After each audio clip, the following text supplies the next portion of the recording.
Hello and welcome to the Papa Big's YouTube channel, where we are currently hosting a special commentary clip that did not fit in this week's show because we had too much to talk about. We had loads and loads. Far too much to talk about. That's someone. So what have we got? We got two trailers that we didn't fit in the show. Two trailers that we didn't have time for. Both DC and both very poor in our eyes. Well, revealed in Comic-Con San Diego. So the first one is Shazam. They were very big trailers and we couldn't leave them out, but we felt that because we had so much to say about them, they wouldn't fit in that last inkling of the show we had left when we realised they were on our list. So the first one is Shazam. So do you know the origins of Shazam then? Do you know what his original name was? Billy. Mr. Marvel. Captain Marvel. And of course, obviously there were some serious copyright issues, and then eventually he had to change his name to Shazam. Well, Shazam was the thing he said that makes him turn into Captain Marvel, so he eventually was just named to be Shazam after his thing. So this is set in the failing DC extended universe, which, did you know, it was never actually called that? That's not the official title, that's just what people called it. No, extended universe, that's just what people called it. But such wonderful hits as Man of Steel, which you haven't seen, and I couldn't sit through. Batman vs Superman, which upon my first viewing, I've only seen it once, haven't I? Yeah. So yeah, I thought it was mediocre at first, but then I came home and reflected and thought, that Martha thing was a bit stupid, wasn't it? And also, such stupid films as Suicide Squad, which I don't think you've seen. No, don't want to. But it is very poor. It's mostly a musical because the entire first 45 minutes, they're just throwing songs at you, and they're introducing characters like, this is Killer Croc, and he's a real bad batch, and that doesn't make sense. No, it sounds terrible. Anyway, Shazam. But Wonder Woman's good, but we're not focusing on the goods. And Justice League, which has good scenes, but overall is quite poor. So this continues the stream of poor. As soon as we've got it playing in the background, and as soon as he says the word poor, Mr. Billy Batson, in his Shazam manner, starts to do. Floss.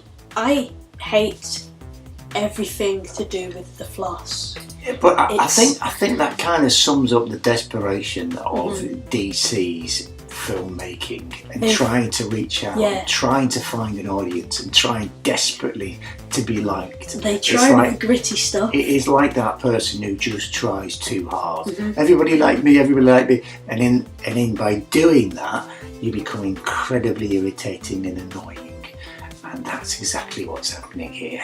It's trying to be funny, it's not.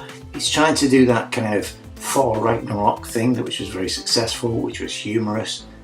It doesn't. No.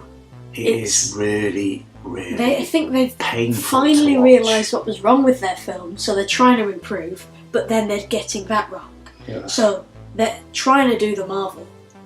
They're trying to do the Marvel by making it a bit funny. To be Marvel. Yeah, Captain Marvel is the film where they try to do the Marvel. The suit doesn't look bad, I'll give it that. It's a decent looking suit. Is it? I think it's good, do you not? No. Do you not think it's good? No, it's stupid. I don't think that it's funny. I think that it's very, very similar to a film that already exists called Big, where I suppose it is quite big, isn't it? The 80s Tom Hanks classic, where a boy turns into an adult. Although this is a boy who turns into an adult who is a superhero. I do think the concept of Shazam or Captain Marvel was created before Big, but this is very big. They're even at a carnival in this scene, and a carnival is one of the main things of Big. But anyway, it looks poor. You also notice as well some of the actual character differences just in the trailer.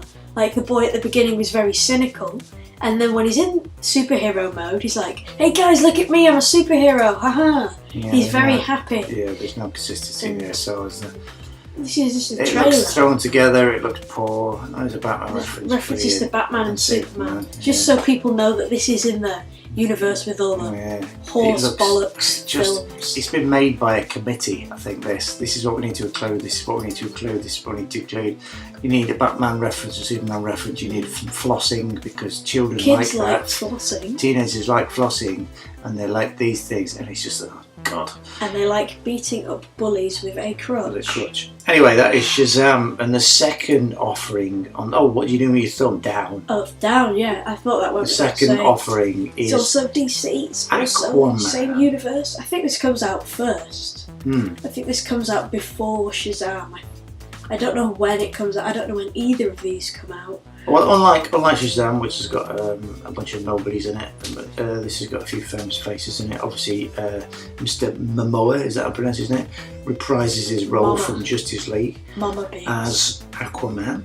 And you've also got Nicole Kidman in there as well. Who's she? Who's she?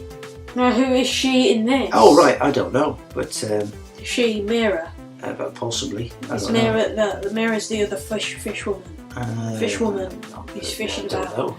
No, that's not Nicole Kidman. He looks familiar as well. Who's he? I don't know. But there's fish. Sorry, we're watching the trailer. This isn't very.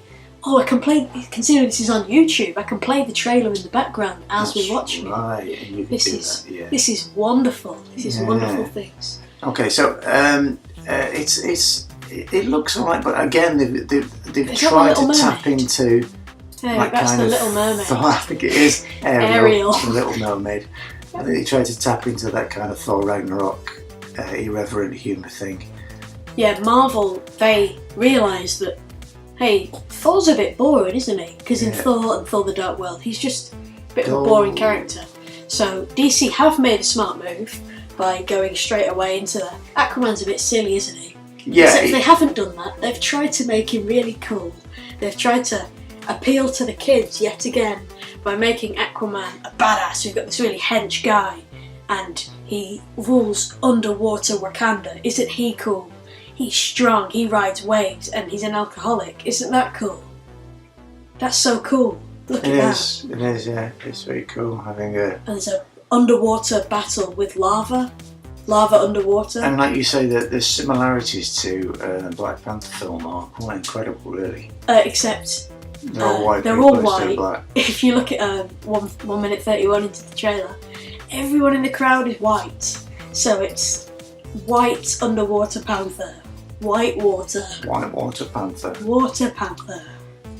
Anyway, there's some interesting set pieces in there. The effects actually, because unlike Justice League, which is really poor effects, the CGI in this looks actually very, very good. Are they on Themyscira there? The island from Wonder Woman? Possibly. Is that the resemblance is uncanny? But yeah, as you say, this is much more redeemable than Shazam. That's Nicole Kidman, so he must be his mum. That shot looks really cool. Yeah, there's some nice stuff. The flares. Yeah. And I'm much more hopeful for this than I am with Shazam. And if there's some cool looking bits, lots of cool looking bits, and the villain, Black Manta, he looks quite cool, doesn't he? Yeah, and you've got people riding on sharks and goblins or something. I don't know what they are. Crocodiles and big crab people. It does kind of go to poo by the end of the trailer.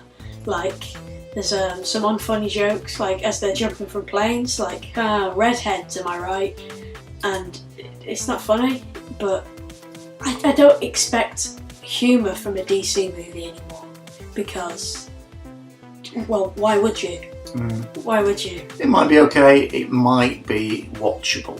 I hope it is. Which is something you can't say for the rest of the. I think this will be like Wonder Woman. The first two acts are really good, but the third act is below average because with Wonder Woman, the final battle's a bit weird. It's not as great. It's a bit boring. It just seems like they run out of ideas, and what do we do? Oh, we just have a battle at the end of it. That's it.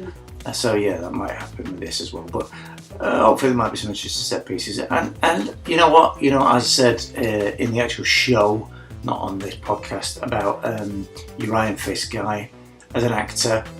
I think this is it Jason Momoa? Jason. Yeah. He seems to have quite a bit of screen presence. I think he can carry a film, and I think he can probably be quite a likeable leading man. I liked him in Justice League. Yeah, I think he was one of the... Lots of people don't like it, but the scene where he's on the lasso of truth, but you don't realise, and he's having that speech like, "Oh, I don't want to die." Yeah. That is the single, only funny moment in the DC Extended Universe film. That's the okay scene, yeah. But would you rather see this, or would you rather see another Christopher Nolan Batman film? Well, is that a question? No, well, I would watch any Christopher Nolan film. Not all his films are great, but probably 75% of them are. So that's not a bad bloody strike rate, if you ask me. I want DC to do good, but I don't know if this universe, this one that they've started, is beyond saving. I don't know if they should start again, or they should keep doing what they're doing, keep trying different things to see if they can finally find their footing. Finally find their footing. Nice way to finish. Yeah, but can you give us a rating? Oh, okay. I'm going to give it a thumb in the middle, just to be on the safe side. I'm going to give it a thumb. I'm going to be very optimistic and positive, because, I'm not optimistic at all for Shazam. So I really need to give this a thumb up. Okay, thank you very much. You've been listening to the extra of the Papa Big Show here on Ersatz Radio, but on our YouTube channel. If you're interested in what we do, you can join us on ersatzradio.co.uk and listen to our wonderful show every week, every day, 7 a.m. and 5 p.m. 5 p.m. Sorry, and you can hear our lovely film shenanigans as well as some musical music. Thank you and adios.